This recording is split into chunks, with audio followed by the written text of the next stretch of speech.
So purchased this on Sunday. It's the new runaround until what I'd say the proper car comes. I don't know when that'll be, as I said before, waiting for the market to change really. So I had to buy something. I need it for, as I mentioned previously as well, for school runs for my daughter, and if I need to pop into the office, this would be the car I take for that as well. So I originally started off looking at Fiestas. Pretty happy with our Ford Focus, so 15 reg, 16 reg Fiestas, so 5-6 years old. They were coming in around £7,000, 150-ish pounds tax. Trying to find something for whatever car it was with as few owners, as low mileage, as strong a service history as possible, so if I need to move it on, I can do so very quickly, easily, without losing too much money. So looking at the Fiestas, I went on to We Buy Any Car and Motorway, which for those people that don't know are just companies that buy your cars very quickly. They can knock you down sometimes, but you just have to be really honest and expect to lose maybe 100 or 200 quid depending on the condition of your car, the mileage of your car, service history of your car, etc. And try to find out what, if I bought a Fiesta, what I would get if I had to sell it the next day and the right car popped up for me to buy. And I was going to lose about £1,000 and I wasn't exactly happy with that. So I started looking at VW ups. And again, it was about £1,000, 1,400 quid if I bought one and had to sell it the next day. So I stopped looking at that, although the tax on those was £20 a year, which was ridiculous. And then I've got a bit of a history with Toyotas, not a huge amount, but a few of them have always been quite reliable for me. So I started looking at these, the ups, and this is not an up, this is an Aygo, sorry, Toyota Aygo. This is an X-Pression. So it's a 1 litre car. You can get 50, 60 miles to the gallon on a run on the motorway. I don't know, 35, 40, just pootling around town.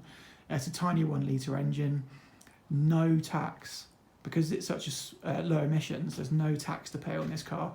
To insure it with legal cover, windscreen cover, breakdown cover, £254 or something for a year. And it's, as you can see, it's a 65 reg, so it's a late 2015. And I'll just do a quick walk around. I've only had it since Sunday, so I'll do a bit more of an update once I've had it for a bit longer. The only thing I've had to do is change the clutch pedal travel, so you can just pop the bonnet, and there's a really small plastic nut.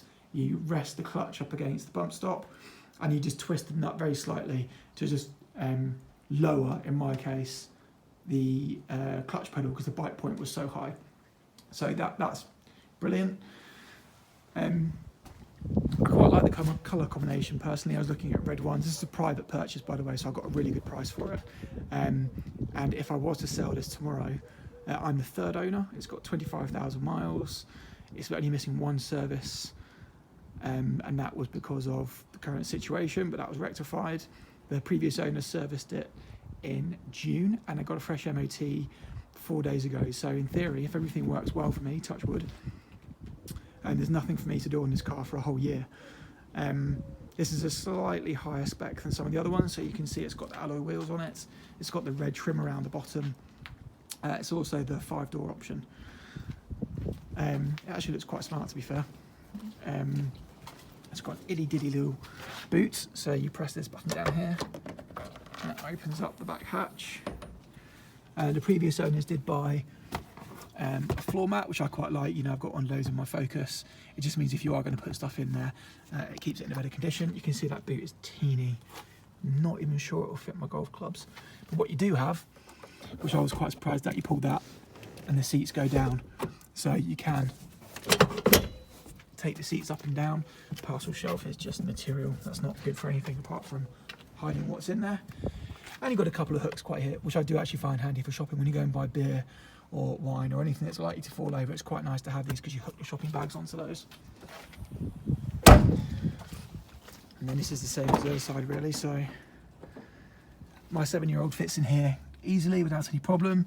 She finds this window quite funny because it's one of those ones that you pop out like that, and then you put it back in again and then clip it down, which it wasn't clipped down. A small cup holder down here, which is all she needs. No armrest and all the other things, but again, with this slightly higher spec, you get this pleather. It's quite hard, and cloth mix, which is quite nice. And she does like the pattern, apparently. and obviously her opinions are very important to me. So plenty of room back there, even with my wife on the front.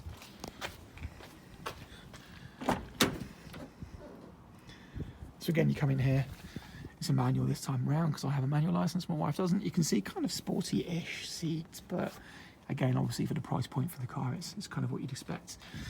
Body colour trim in here, which again, my daughter likes because it's quite sparkly. Some nice things, so it does have electric windows, electric mirrors. If you turn it on, it does have Bluetooth integration. So you go there and it connects to your phone, so you do have the ability to, which I do quite like, talking to to people that call you when you're driving, which for me is quite important. And then it does have DAB and all that type of stuff, so it's pretty decent. It has aircon, which sounds stupid, but a lot of cars at this price point don't necessarily have aircon. A couple of cup holders down here, some steering wheel controls. It's pretty basic, but it works. And there you go, glove box down there. I don't think I did mention, but if I didn't, if I was to sell this tomorrow to We Buy Any Car, I'd lose about 80 quid. So I bought it privately, got a good deal on it. So with the 3 owners and what you have to call part service history, even though it doesn't really miss that much, one service, yeah, I'd lose about £80. So nothing for me to do to it for a year, serviced and MOT, and it's good to go. So yeah, I'm very much hoping I can just run this trouble-free. Again, only 25,000 miles until the right car comes up for me, and then I can buy that and move on. So I will give an update, obviously, if anything goes wrong or if there are any niggles that I found with it. It did take 40 odd quid of fuel, which I was quite surprised at. So I don't know what size the tank is, but it did swallow quite a lot of fuel when I filled it up the other day. Yeah, it's all right. It will do the trick. The proof will be in the eating of the pudding, as they say, when I come to sell it and see how much money I actually lose. But hopefully very little. Any questions, as always, let me know.